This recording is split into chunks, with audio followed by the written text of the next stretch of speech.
My name's Jonathan Openshaw, and I'm here today to talk about my new book, which is called Post-Digital Artisans. I guess the book came about through a few different observations I was having at the time. I was editor of a magazine called Post Matter, which looks at creativity, the kind of creative industries and where they're being disrupted by new technology. And one of the things that I personally was feeling frustrated by is a lot of this dialogue was around the technology itself. It was around 3D printing, it was around generative design. It almost went to the technology first and then came to creativity after. And I think through the work with lots of the designers I was working with, the artists that I was speaking to, I could see that actually the ideas were maybe being lost in this. And I wanted to create a concept which could maybe create more of a level playing field between technology and creativity. So that was one part of it. And another really kind of big observation, I guess a slightly more abstract and philosophical observation, was just about the fact that we now spend 9 hours a day looking at screens. We spend half our waking hours plugged into the internet. And I was interested about what kind of feedback loop might that have on the human mind, on how we perceive the world. So we're learning a huge amount of our visual culture through the screen now. And does that actually impact how we think about the world and also how we start to construct the world around us physically as well as kind of digitally? In terms of actual designers or creatives that I'd want to flag, I mean, there's 60 of them in the book, super diverse. They're all, you know, in my eyes, amazing. But a couple to show the kind of breadth of it. One designer called Maiko Takeda. She's a trained milliner and jeweler, and she kind of combines these two disciplines to create kind of wearable pieces that sit somewhere between jewelry and headpieces, but which kind of explore the idea of an electronic aura that surrounds people. So she has these really fine acetate strips that almost look digital. It looks like the person's kind of emanating an energy, but they're very beautifully crafted, kind of almost like chainmail pieces. So she's amazing. Another artist I'm really keen on is called Daniel Arsham, who is kind of really making waves by using really unusual materials, such as volcanic ash or very, very kind of crushed powderized glass. And he then forces these materials into kind of new processes which almost look impossible for physical materials to do, so they're kind of fluid shapes.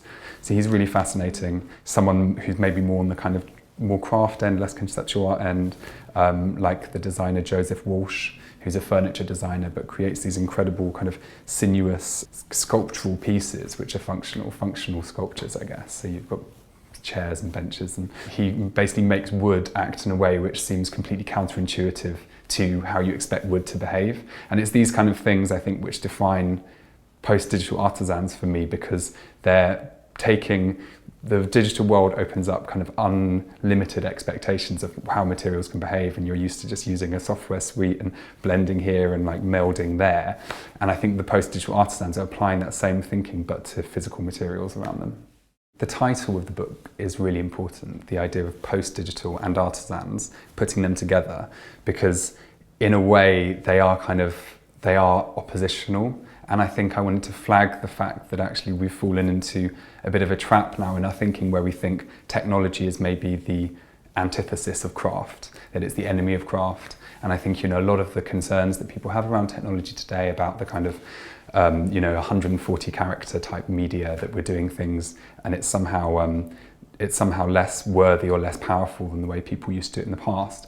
I was really keen to challenge that and to put something like the artisan, which is quite an outdated concept, someone who just is a specialist and, you know, learns their craft in this way and is kind of using the skills of ages in their work, but to put that together with something quite radically new, which is the post-digital.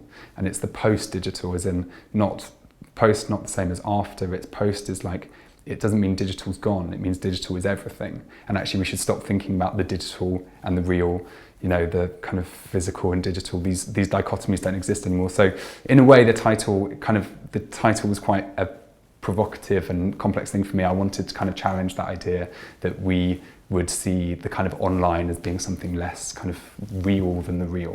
And so that's what I was trying to achieve with that.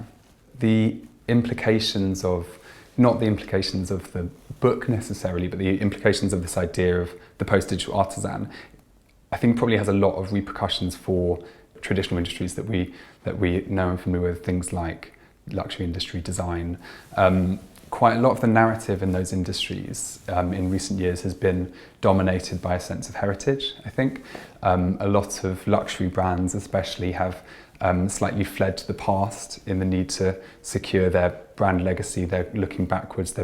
There's a sense that you need to preserve the brand and aspect in order for it to resonate with consumers. And I think it's this kind of hands-off ivory tower thing which I think we're seeing consumers become kind of less and less interested in, and the idea of actually actively embracing the best of technology, the best of the present, and combining that with a respect for the past, a love of materials. Humans are super tactile animals. We like, things around us, but also at the same time, we're like very alive to the possibilities of new technology.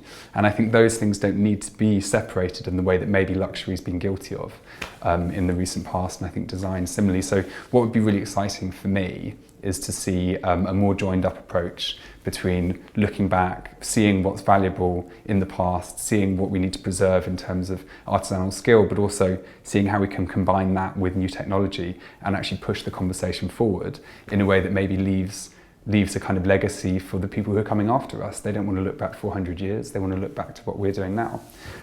So I think that for me would be the power of the post-digital artisan.